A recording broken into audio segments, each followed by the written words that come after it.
Would you look at that? That's fucking... Got like a curl up over here. God. It's fucking insane. Just a quick transformation here. This will trigger the blueness in the camera. Pow. Fixed everything. Welcome. Now it's red. Son of a bitch. Focus all that light on my t-shirt. Fuck, there you go. Welcome to this episode. This episode is gonna all be about fucking video games, because I don't do a lot of, well, I do quite a few videos on video games. However, this is a special one. Top 10 favorite video games of all time as of now, in a particular order, obviously. Excuse the lip, I've got windburn. So harsh winters out here in Wisconsin. Disgustingly harsh winters. I'm gonna angle the camera a bit so it focuses more on my shirt. It's got to be there so that the camera isn't all nasty red. First game I have here is a game that I waited a long time for to come out, and when it did come out, I played it like every day after school. And it comes in at 10 for whatever fucking reason.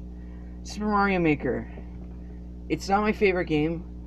It's my least favorite game out of a pile of my favorite games. But you know, I got a bit hyped up for this, you know, like, oh man, my head's itchy. I got a bit hyped up for this, you know. I saw like a all 200 characters video, and then like I went ballistic over it. I made a couple levels, and some of them got a lot of attention, some of them didn't. Yeah. I enjoyed it for a good long time, but then it was just, then it was just kind of, I was over it after a while. So there's that.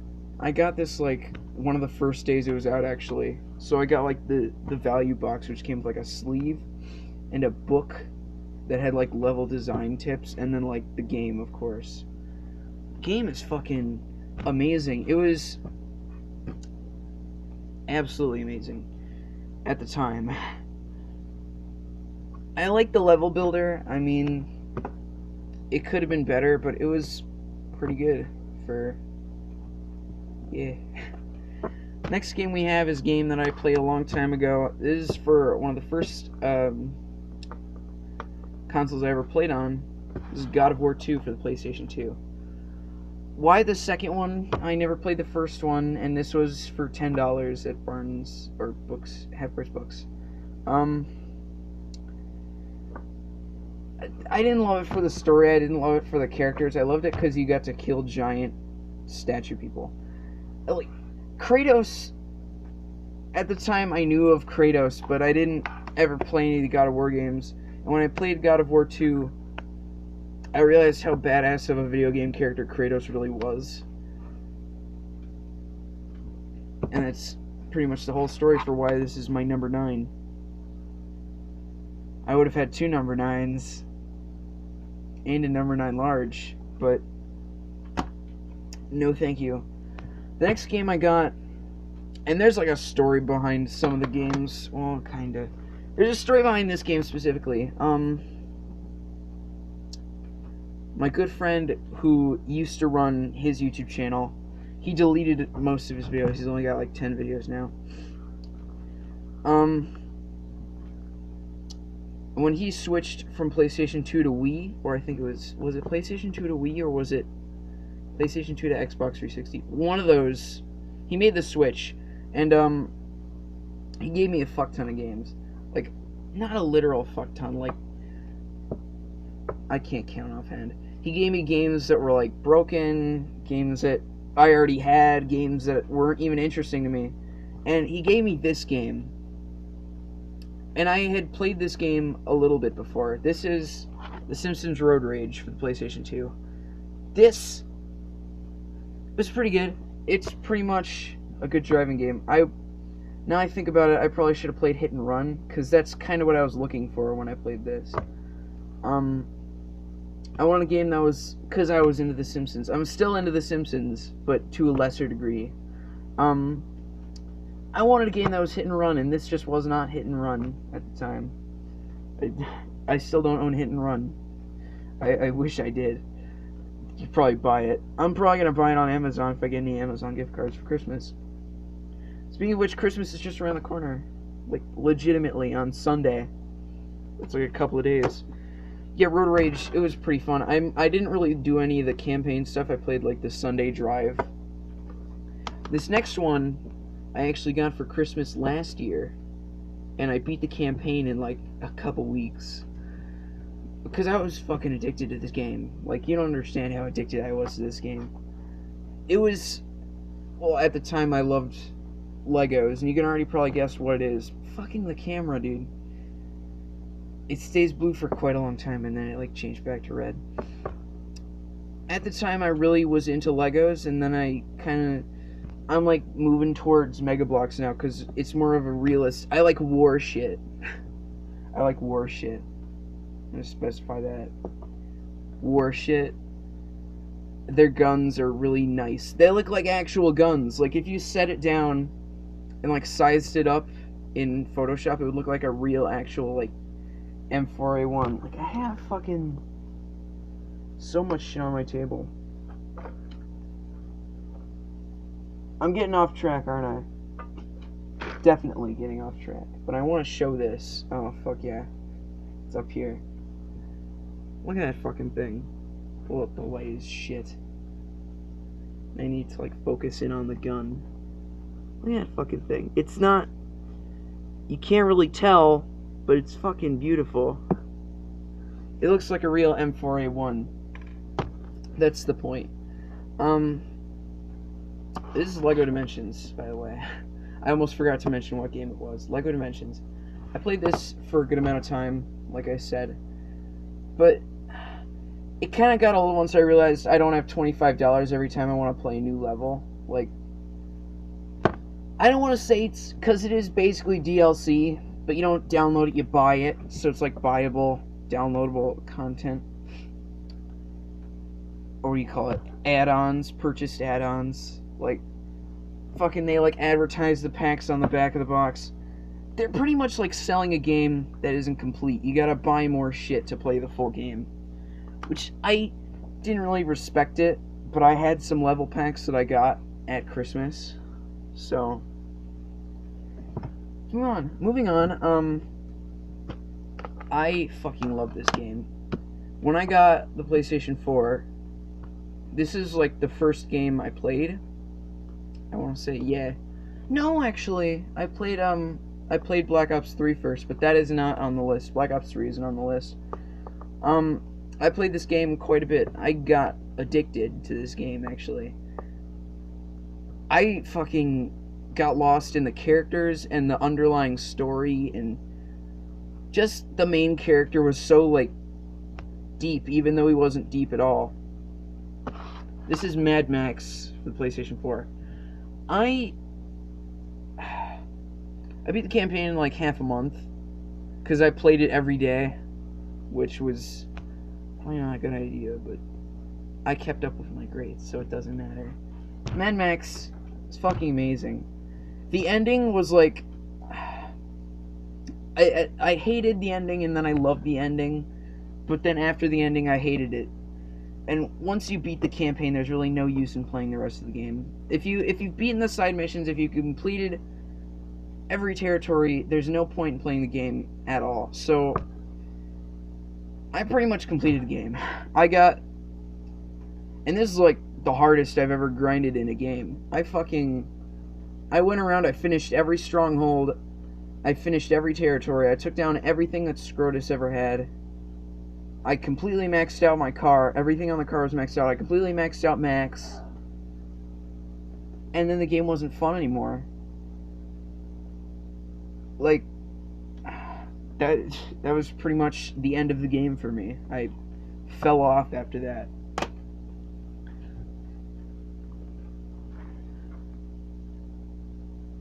Coming in at number 5. And this is a game that I loved more than I thought I would love it, and I don't play it often enough to appreciate it, I guess you could say. Let me give a little bit of backstory. Because I do have backstory for some of these games. When I was a wee child, and I loved Star Wars, you probably already guessed what the game is. I loved Star Wars as a kid. I had all, like, Star Wars action figures and fucking Star Wars Legos. Anything Star Wars, I loved.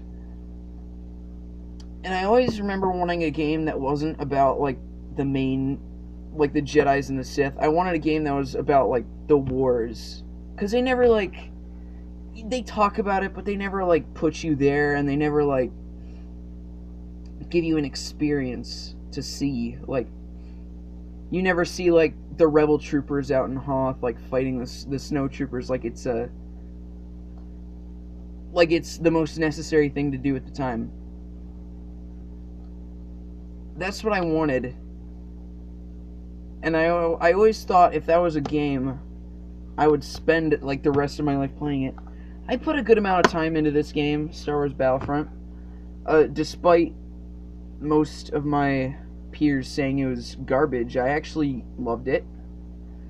I don't play it enough to love it more than I do.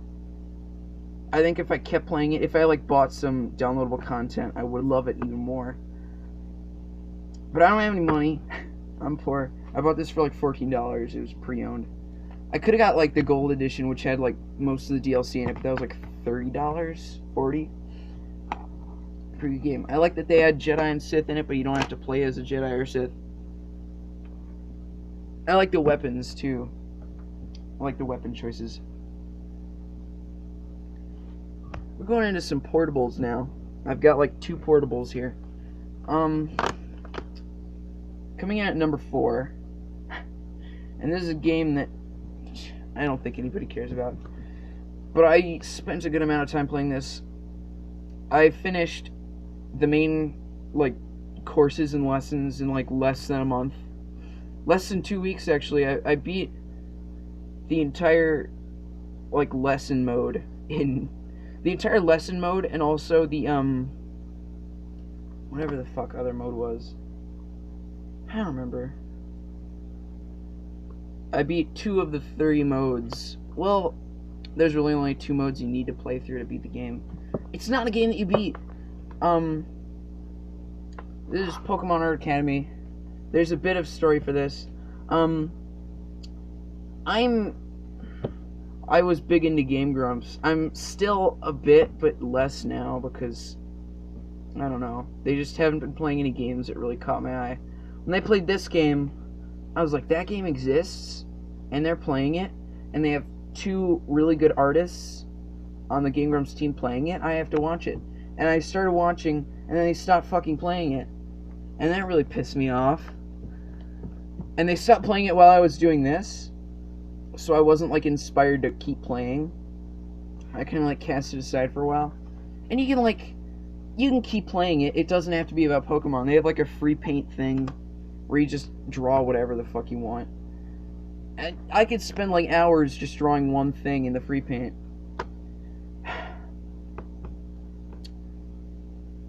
Now, this next game, coming in at number 3, this is a hard decision. And I only have it on portable now. I used to have it on the Xbox 360, but I sold most of my Xbox 360 games. Except for the ones that they wouldn't let me sell because they were broken. This game, I spent a lot of time playing. I mean, like, many a days were wasted playing this game. I think, I don't even know. If I had to say how much time I clocked out on this, I'd probably say like 6 months. A good half a year. Or maybe even like a year. Because I played it for like an entire summer. Like the entire summer of like 2014. And then like halfway into 2015. And then I stopped playing it because I decided I wanted to upgrade. So yeah, I spent about a year playing Terraria, this next game. And before you judge, this is a fucking masterpiece.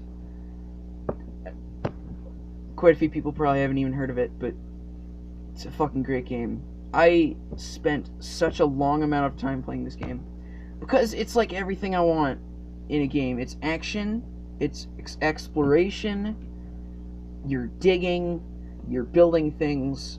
I built like a fucking huge HQ in my Xbox game. Like a good quarter of the map was just my building that I lived in and that all my townspeople lived in. It was crazy shit. I had like a huge stronghold, and I survived like so many blood moons, so many goblin wars. It was amazing. This game is a fucking trip, dude. I would highly recommend this game for anybody. This next game is probably no surprise if you've been watching my videos lately. This is Werchtergs for the PlayStation 4. This is number 2. So the next one is my favorite game of all time. For reasons that might be like biased, I don't know. Watch Dogs was a great game. It had a great story, great characters. I loved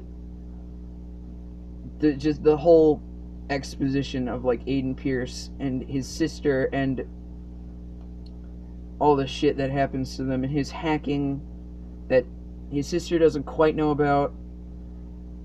But the ending was like, I didn't get the closure I wanted, you know, with the ending. Like, I fucking posted the ending, pretty much. But if you didn't, there's like another part to the ending, which I didn't get on recording. Spoilers if you haven't played this game. It's fucking like, when did this game come out? 2014. So, if you don't want to hear spoilers, you should have played this game 2 years ago. At the end of the game, you pretty much, like, you already found out who killed your niece. There's a lot of exposition here. You find out who killed your niece, a guy named Maurice Vega. And at the end, the very end of the game, like right before the credits, there's a scene where you have a choice to walk away from Maurice or shoot him.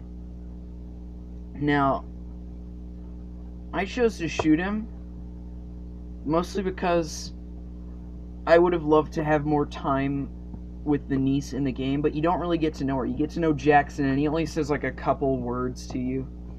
He only says like a few sentences in the game. He says, "You're like the healer, and you're coming with us," and that's it. That's like, he says 2 sentences to you in the whole game. But other than that, this game has a lot of like replay value. There's a lot of shit that you can do. I just spent like a whole day playing in Pawnee, which is like a whole other part of Chicago in the game, which I never went in because it's like there's no electronic shit there, but it's fun because you get to like escape the city.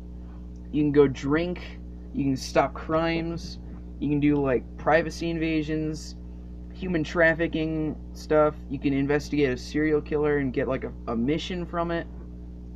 There's downloadable content, which I'm really going to try as soon as I get some money. I'm really gonna do that downloadable content if I get like a PlayStation gift card. If I don't, fuck it, I don't need it. And there's a lot you can do. Like, I don't even have all the weapons yet. I have all of the clothes because yesterday I just went like on a shopping spree. I bought every single pair of clothes. I don't have every weapon. I don't have the skill trees maxed out. I'm gonna work on that because I fucking love that game. There's just something about it that really catches you. This next game is probably a game nobody's heard of. In fact, I'm sure nobody who's watched any of my videos has any clue as to what this game is. And if you know what this game is, you can't like search it. I need you to tell me what your experience is, and I need you to meet me somewhere. I will give you $15 if you know what this game is, and you have an experience that you can share with me. It has to be like legitimate. This game might be a bit biased for why it's on my list. I'm going to move it a bit. This has a bit of bias for why it's on the first place. This is the first game I ever have recollection of playing. This is the very first game I ever played. I want to say I was about like 5 or 6 when I played this. All I remember was this is the very first game I played. It has heavy nostalgic value in my life. It's caused a lot of inspiration toward what I do with my art. I don't know why, like the lasting effects of early life nostalgia. This is a game made by ID and Hammerhead and also Activision. This is a game for the PlayStation.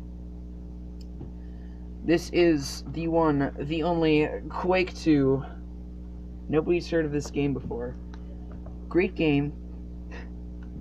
This is the very first game I ever played. You're looking at it right here. This is the exact copy that I placed into my PlayStation 2 like 9 years ago and played.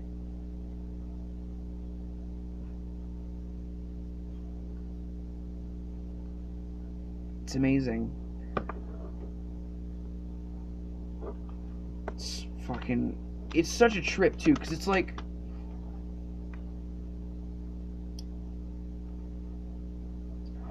I can't even find words to explain it.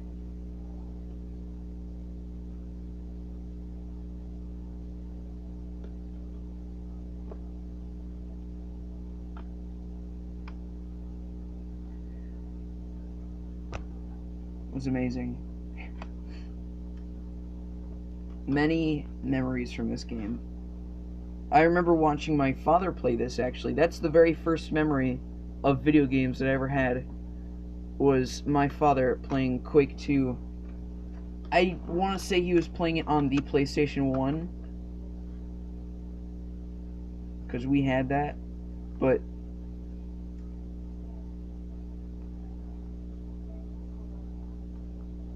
fucking, I don't know, it just has so much nostalgic value.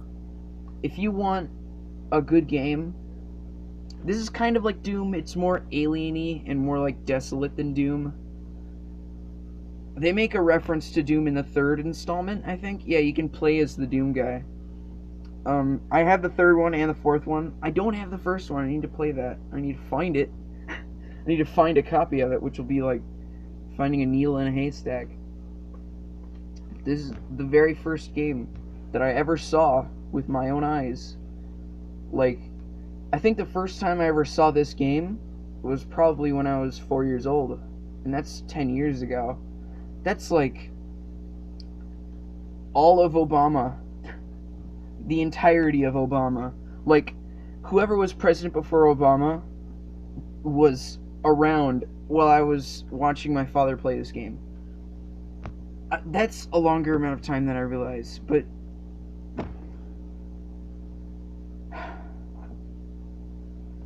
that's a good fucking 10 years. Oh, I already said that. That's like 2 years before, 2 years before Obama was elected. This was on my television screen. Back when we had the big old, like, the square television screen, and it was like staticky. And we had like the PlayStation was on the entertainment center, and it was like plugged in. Oh, I remember it was such like pain trying to fucking switch systems, because the first system that I ever got, it was my first system, was the Wii. It was originally meant for the family, but it was always meant for me. I'm just gonna say that. Whether I'm wrong or not is up for debate. It's fucking the first system I ever owned, pretty much. Not the first system I ever bought with my own money, but that's like a different video. I probably might do a lot more video game videos, actually, because it's like Christmas, and Christmas is video games and product placement and red and green magic. Have a great day. This has been a good bad unboxing video. Hope you all enjoyed that. This is a pretty long video, actually. Toodaloo, dum-dums.